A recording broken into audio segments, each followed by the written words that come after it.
This is Seth from My Watch Runs Fast again. I think it's been a few days since my last vlog check-in. Things are going pretty good for me. My body is recovering from what I did to it, and, I'm actually getting out of bed for the first time in a few days. I'm a silversmith apprentice, so I got to be shop bitch today, which was actually a good thing. It lets me take my mind off things and it helps get work done. And without work, well, there's no money, is there? But I'd kind of like to talk about a friend of mine, a dear friend who I've known for a long time since I was a kid, because my dad's worked at the same company for 20 some odd years, so yeah, but she's bipolar and BPD and major depression, and she is habitually attempting to commit suicide using alcohol, Xanax, and various sharp objects, but uh,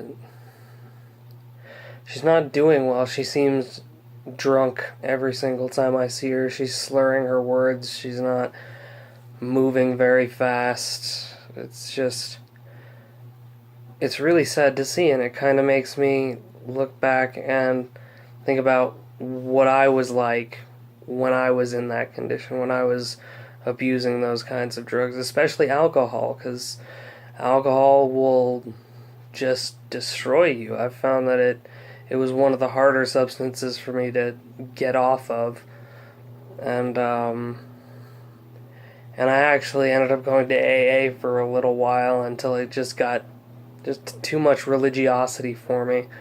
And they did the Lord's Prayer at the end of every meeting as opposed to the actual AA prayer, which really just pissed me off as an atheist. I refused to stay in the room if they were going to do the Lord's Prayer, and they did every time, and people got actually kind of pissed that I didn't stay there and pray with them. And you know what?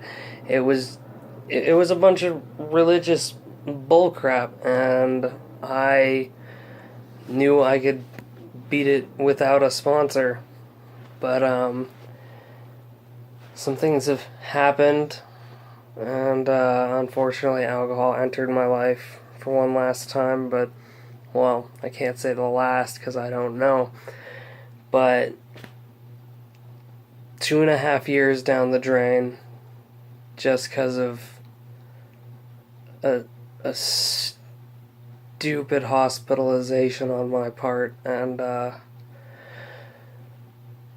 yeah, all I can do is take it, 1 second at a time. I prefer not to think of it as a 1 day at a time. I prefer to think of it as 1 week at a time, where I set a few goals, and if I can achieve those goals that week, then that's great. But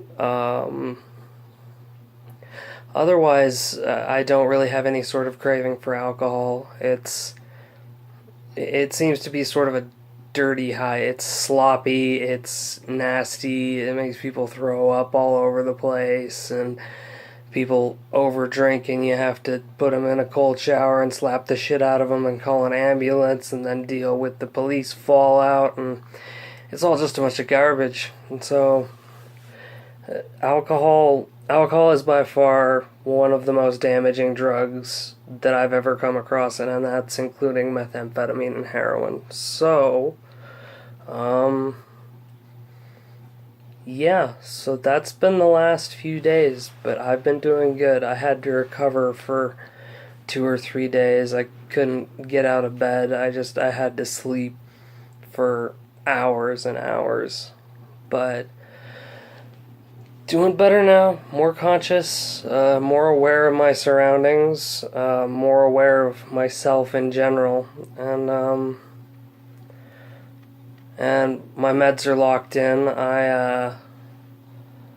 I'm taking I've even stopped taking my Klonopin, which is dangerous. I could possibly have a seizure and die, which would be highly unfortunate for, well, everybody.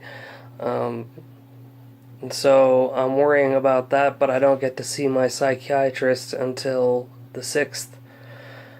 And then I have a trip planned to Austin, so this is just all.